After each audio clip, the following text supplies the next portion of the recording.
17 তারিখে অভিষেক ব্যানার্জি আসছে মুর্শিদাবাদে। বেলডাঙায় তিনি সভা করবেন। বেলডাঙায় সভা করার কারণ হলো হুমায়ুন কবির বেলডাঙাতে বেশি অ্যাক্টিভিটি করছে, মানে সেই জবাবে অভিষেক ব্যানার্জি বেলডাঙাতে সভা করবেন, বহরমপুরে করবেন না। সবসময় বহরমপুরে করতেন, এখন বেলডাঙায় চলে এসছে। মানে বেলডাঙাটা হুমায়ুন কবিরের জন্য ফেমাস হয়ে গেল। বেলডাঙা ফেমাস ছিল, কিন্তু বেলডাঙাকে আরও ফেমাস করার জন্য অভিষেক ব্যানার্জি আসছেন।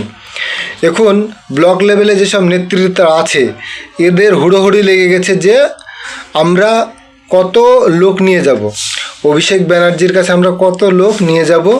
কারণ 26শে ভোট, মুর্শিদাবাদে অভিষেক ব্যানার্জি আসছে, এই সময় যে যত লোক নিয়ে যাবে সে প্রার্থীর দাবিদার হবে, টিকিট পাবে।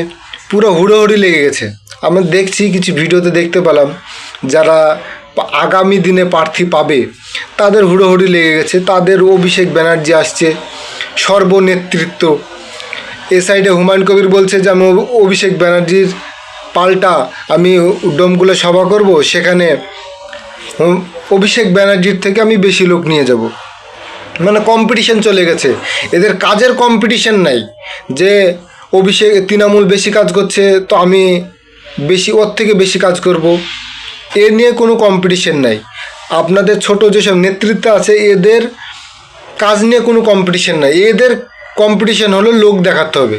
এরা তো কাজের প্রস্তুতি দিবে না। এরা 15 বছরে কি কাজ করেছে এখন পথের পাঁচালি শুনি বেড়াচ্ছে দেখে, যে আগামী দিনে কি কাজ করব না করব এ নিয়ে কোনো কথা নেই। এরা পথের পাঁচালি শোনাচ্ছে, আপনারা শুনে যান আর ভোটটা দিয়ে যান, আর যেভাবে চলছে সেভাবে চলুক।